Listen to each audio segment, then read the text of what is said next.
जब से Donald Trump ने ऐलान किया है कि चाइना से आने वाले इंपोर्ट पर 125% टैरिफ होगा, तब से दुनिया के वो तमाम ममालिक जो अमेरिका से ट्रेड करते हैं काफी परेशान हैं। वैसे तो ट्रंप ने 90 दिन तक के लिए बाकी तमाम ममालिक का टैरिफ का मामला पोस्टपोन कर दिया है, लेकिन डर अब भी है। साथ ही साथ चाइना ने फौरन जवाब दिया और बदले में 84% का टैरिफ आयद कर दिया। अब ये सिर्फ कोई आम सी ट्रेड वॉर नहीं रही, बल्कि सारी दुनिया ही ग्लोबल इकोनॉमिक बैटलफील्ड बन गई है। ट्रंप का कहना है कि चाइना ने सालों तक अमेरिका से फायदा उठाया है। उनका ये भी कहना है कि जब तक चाइना फेयर ट्रेड रूल्स को नहीं मानता, तब तक ये टैरिफ कंटिन्यू रहेगा। लेकिन असल में ये मूव अक्लमंदाना फैसला है या एक रिस्की फैसला, इसका जवाब भी इतना आसान नहीं। एक तरफ ट्रंप कह रहे हैं कि ये टैरिफ अमेरिका के लिए लेवरेज क्रिएट करेगा और नेगोशिएशन के लिए प्रेशर पॉइंट बिल्ड करेगा, लेकिन दूसरी तरफ माशी माहिरीन का कहना है कि इतना बड़ा टैरिफ ना सिर्फ अमेरिकन कंज्यूमर्स के लिए महंगाई का सबब बनेगा, बल्कि ग्लोबल सप्लाई चेन्स भी मुतासर हो सकती हैं। चाइना दुनिया की दूसरी बड़ी इकोनॉमी है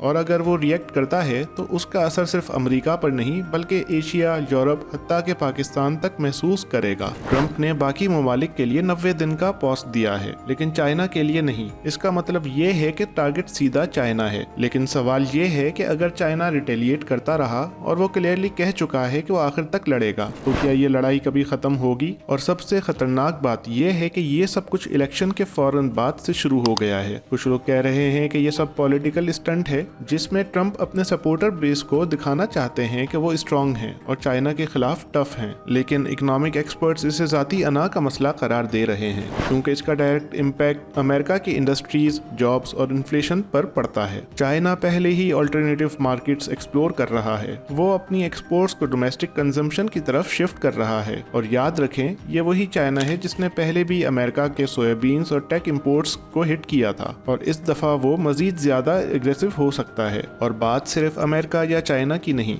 बल्कि पूरी दुनिया में इस वक्त रिसेशन का खतरा भी बढ़ चुका है। अगर ये ट्रेड वॉर मजीद एस्केलेट करती है तो एशिया की डेवलपिंग कंट्रीज बशमूल पाकिस्तान भी प्रेशर में आएंगे, क्योंकि हमारी एक्सपोर्ट्स, मैन्युफैक्चरिंग और raw material prices directly in global policies से लिंक्ड हैं। 125% टैरिफ का मतलब है कि अमेरिकन कंपनीज को चाइना से इंपोर्ट करना 2 से 3 गुना महंगा पड़ेगा, और इसका असर वो कंज्यूमर्स तक ट्रांसफर करेंगी, जिसका सीधा ये मतलब है कि अगर एप्पल या नाइकी का प्रोडक्ट चाइना में बन रहा है तो अब वो अमेरिका में डबल या ट्रिपल प्राइस पर बिकेगा। तो क्या एवरेज अमेरिकन कंज्यूमर इसे बआसानी अफोर्ड कर पाएगा? तो आखिर में सवाल ये है कि क्या ट्रंप का ये बोल्ड मूव वाकई स्मार्ट स्ट्रेटजी है या इकोनॉमिक सुसाइड? क्या ये चाइना को नेगोशिएट करने पर मजबूर करेगा या और ज्यादा दूर ले जाएगा? और क्या अमेरिका इस तरह अपनी इकोनॉमी को मजबूत बना सकता है, या फिर दुनिया से अलग होकर खुद को नुकसान पहुंचा रहा है? शायद सारी दुनिया ही इन सवालात के जवाब की मुंतजिर है।